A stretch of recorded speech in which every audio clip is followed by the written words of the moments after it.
Hi, folks. Couple things I just want to make you aware of. So, my wife we think, in the early stages of labor. We'll see, things could always change, but I'm planning that it's highly likely I'll be out part of the rest of the week, if not the rest of the week. And so, I want to make sure you were aware of what you needed to do this week. So, you had stuff to do, number one, but number two, you knew what you needed to do to be on track.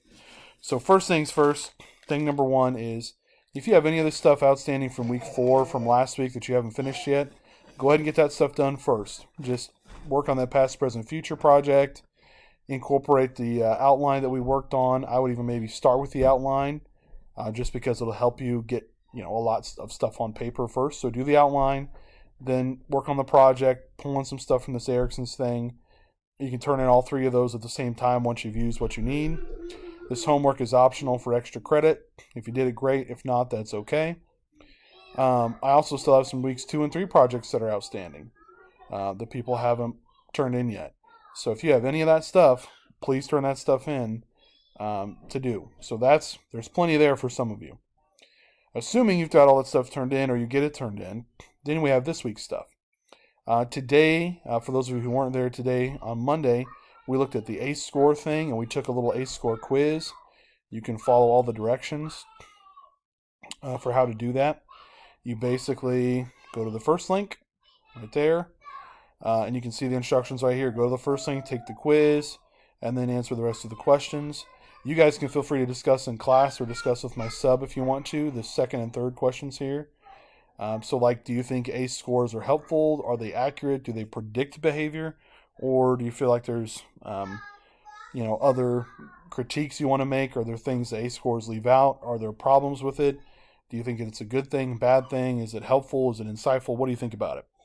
And it's going to be personal, like your own personal beliefs, or you can talk about it together. And if someone else brings up a good idea, you can talk about that.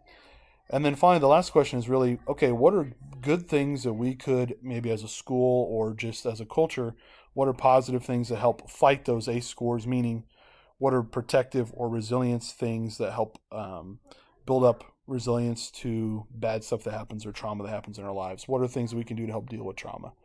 And so if you don't have any things to talk about with that, you might look at that third link, because there's actually some stuff about violence prevention. There's stuff about how to work with trauma, how to address things, a bunch of protective factors. You can look at all that stuff there, or Google it, talk about it together, etc.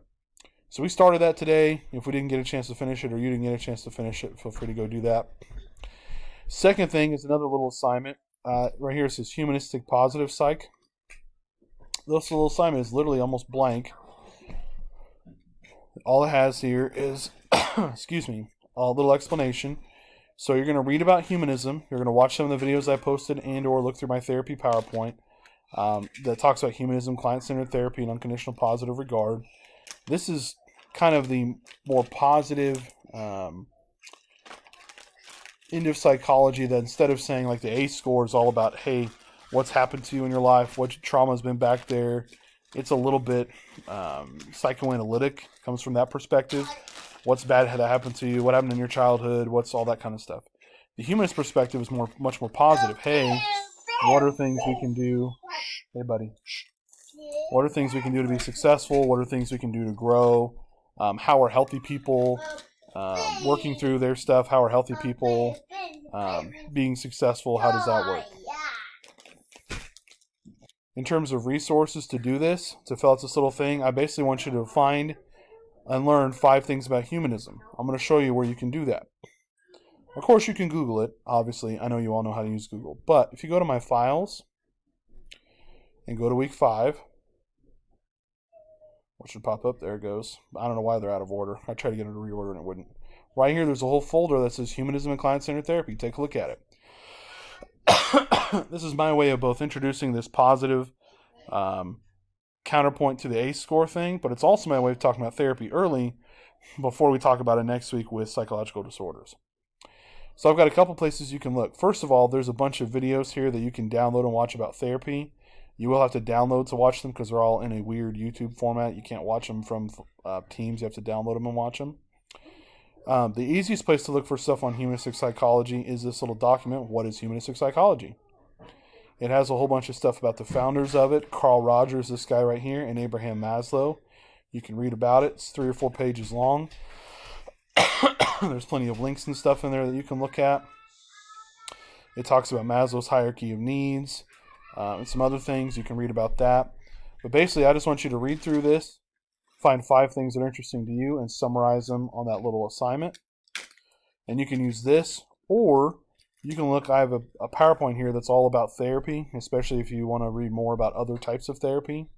The first part of this talks about humanism and unconditional positive regard. Or early on, maybe not the first part. Right. It's a little ways in. Hold on. There we go. So like slide 10, it talks about humanistic therapy. Talks about it versus a psychoanalytic theory. Talks about how to be client-centered in therapy, and then there's some different techniques it talks about throughout the rest of it. So there's not as much about humanism as maybe, especially that reading has a ton. But there's even stuff here about medications. There's stuff about electronic therapy or electronic convulsive therapy, electroshock therapy.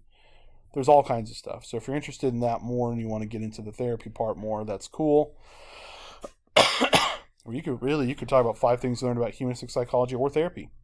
I take that too for that assignment, whatever. But anyway, all your resources are right here in this folder that you need to do that and do it well.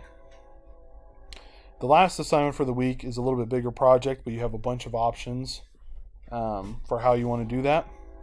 The little project you're going to do this week is about social psychology. And social psychology really is where social psychology or psychology and sociology meet and kind of intertwine. Social psychology is really about how large groups of people or how big things that we see in large groups of people impact individuals. And so you can see here I have a whole bunch of folders about different topics on that subject.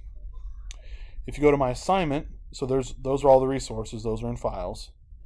If you go to the actual project itself here, let's look at the assignment. Here's the assignment. For this project, you're going to select one or more, if you'd like, or if they're connected, ideas from social psychology that you want to research or look into more from the list below. So you're going to pick one of the things from these boxes. If you really want to pick 2, like you want to pick stereotypes and bias or prejudice and discrimination, you can, but don't do all of them. Don't be crazy. You can't do a good job of all of them. Just pick one. And if you're not sure, Google some of these. A bunch of these are pretty cool. I don't have time to tell you about all of them. Some of these things you're probably familiar with. Some of them maybe you're not. But basically, I want you to pick one, and then I want you to create a project that explains this idea or the ideas you have chosen.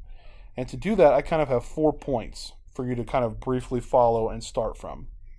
So first, talk about the first person to research or name the social psychology phenomena you picked. For example, who were some of the first people to research discrimination or conformity or whatever? Who are some of those famous people? Talk about the theories that are out there for why this phenomenon exists, or at least why some people think it exists. For example, why do we / people discriminate? Why do we conform? Why do we have aggression? Whatever. What are some of the big theories out there? Just 1 or 2. Third, give examples of, find, and relate stories regarding or discuss famous experiments into the phenomena you selected. For example, you could give examples of discrimination from your own experience. You could share stories you've seen from the news about discrimination. You could talk about experiments or research into discrimination. You could talk about research or stories about conformity. You could talk about all kinds of different things. There's a bunch of options. Finally, offer your own personal view or talk about what interested you as you did this project. Why would this topic be interesting to other people? How could learning about it benefit others or maybe even society? Psychology is all about learning about ourselves, our thoughts, and why we do what we do. How did learning about this topic help you understand yourself, your thoughts, or other people, why we do what we do, something along those lines. So, what is it? Who researched it first? Why do people think it exists? Can you give me some more extra examples or a few different examples? And then what do you think about it? Those are really my 4 points to start from. You can add more than that. You could do just those 4 things. You could do as much as you want. People always ask me, well, Mr. Harvey, what should this look like? What is this supposed to look like? Well, if you did a 5 to 10 minute video, I think that's plenty. If you start doing more than 5 or 10 minutes, it's too much. You're talking too long. If you're going to write like a little essay, paper, sort of a thing, 3 or 4 paragraphs is plenty. Once you start getting 6 or 8 paragraphs, it's starting to be a pretty long essay. If it's 10 pages, you did it wrong. 5 pages, you did it wrong. And, page or two would be plenty. PowerPoint. I'd probably say 6, 8, maybe 10 slides at the most. If you got a lot of pictures, you start getting to 15 slides, you did it wrong. Okay? But you can do whatever you want. You can do video, a PowerPoint, essay, poster, interview. You can do a portfolio of videos and pictures and writing. You can even do a group project with a classmate if you want to. You can interview and poll other students in classes. You can do whatever you're interested in. Hi, buddy. Are you going to come up here and say hello? You're going to play with your backhoe? Okay. Okay, go play with your backhoe. So anyway, those are kind of the 3 things for the week. So you've got this little thing about ACE scores that we started today to finish. Right here, you got that one. Then you've got this little thing on humanistic psychology that won't take you very long. And then finally you've got that social psych project that's a 100-point project. I really still don't think it'll take you that long. They can't see you over there. You have to move further up. Are you going to get up here? Okay. Come over here. Say hi. Hi. That's my son Josiah. He's saying hello. Okay. Let me know if you have other questions. Please be good for my sub. Please join any sub meetings they create. Your backhoe's right here. Are you trying to show them your backhoe? Show everyone your backhoe. He has his backhoe machine, he says. All right. You guys have a good day. I'll let you know and I'll keep you apprised of baby developments. Please don't touch my buttons. Thank you, sir. If you have other week 4 or week 2 and 3 stuff to do, please turn those things in, and I will see you guys later. Bye.